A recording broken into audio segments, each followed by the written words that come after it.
Hello everyone, this is Radhika and I welcome you all to Chapter Hunt.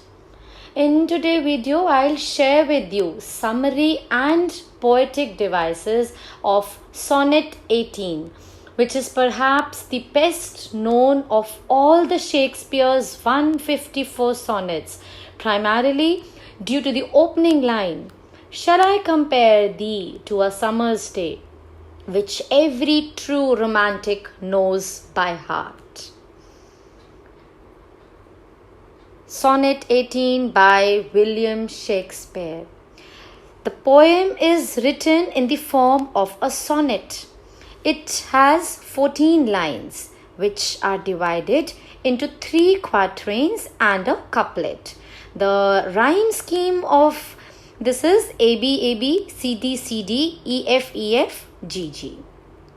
So what is this poem actually about? I'll give you the analysis also of each stanzas, but let me first tell you a brief summary of this.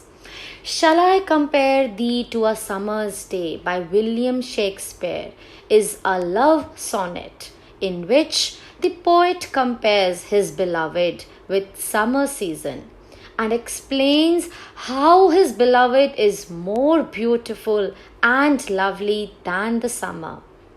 He goes on to introduce the pros and cons of the weather, mentioning both an idyllic English summer's day and the less welcome dim sun and the rough winds of autumn. The sonnet itself serves as a guarantee that this person's beauty will be sustained.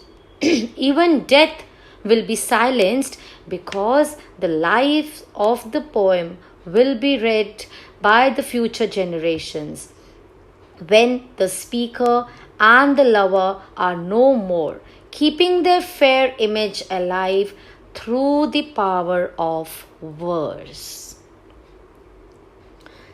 So now I'll provide you a summary and analysis.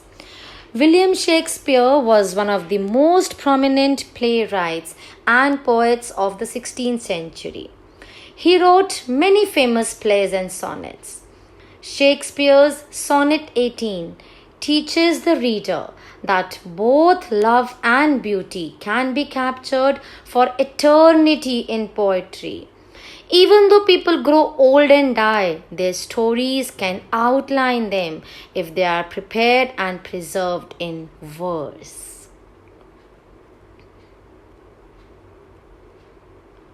Now the first stanza.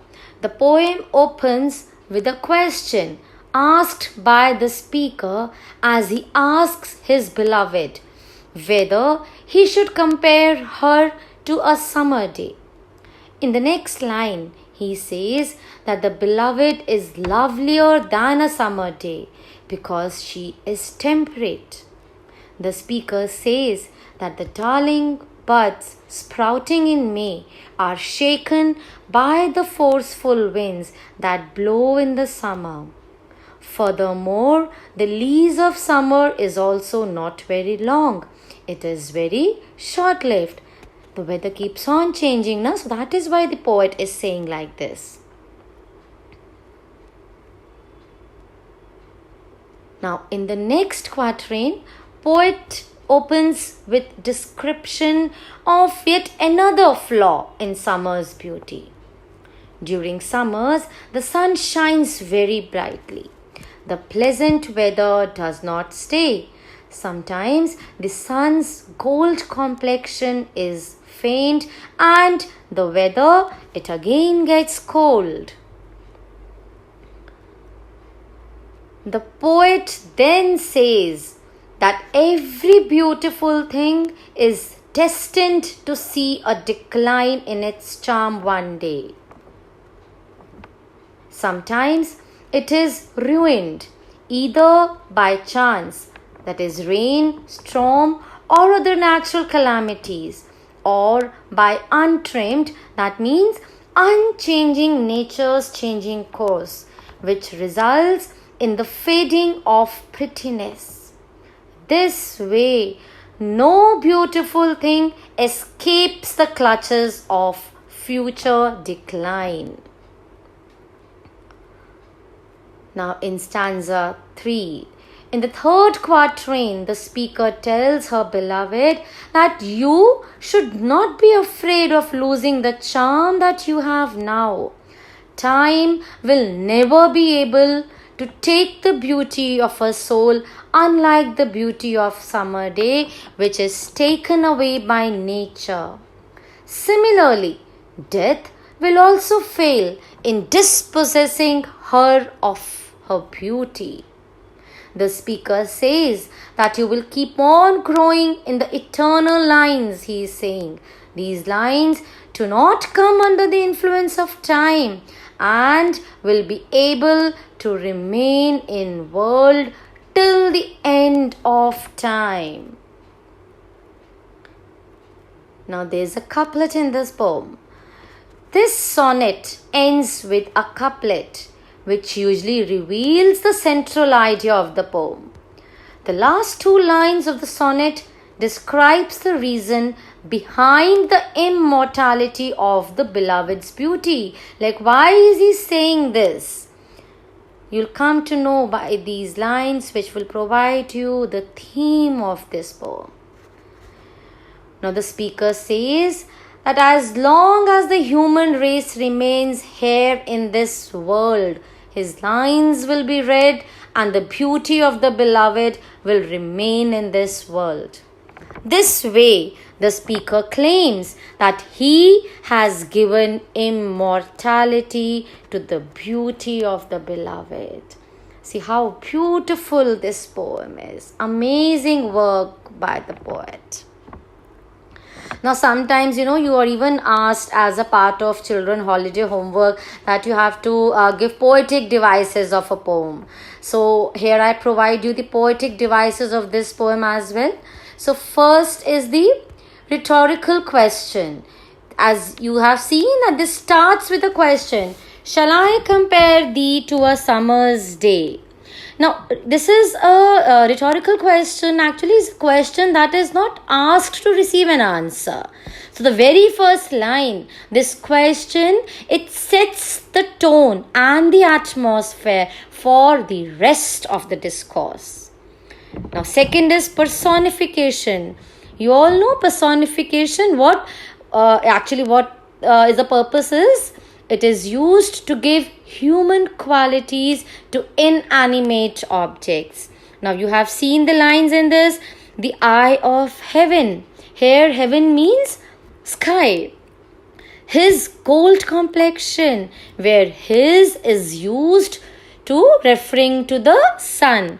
Similarly, nor shall death brag thou, and this gives life to thee.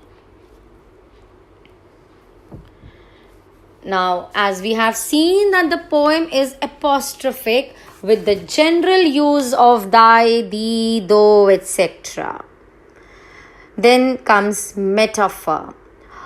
A metaphor is a comparison between things or people that does not need to include like or as, and metaphor in Sonnet 18 includes the entire theme of the poem. The eye of heaven. Now here the sun is compared with an eye which creates the effect of vividness. It provides the reader with a mental image of the whole scenario. Then comes thy eternal summer. Eternal lines to time.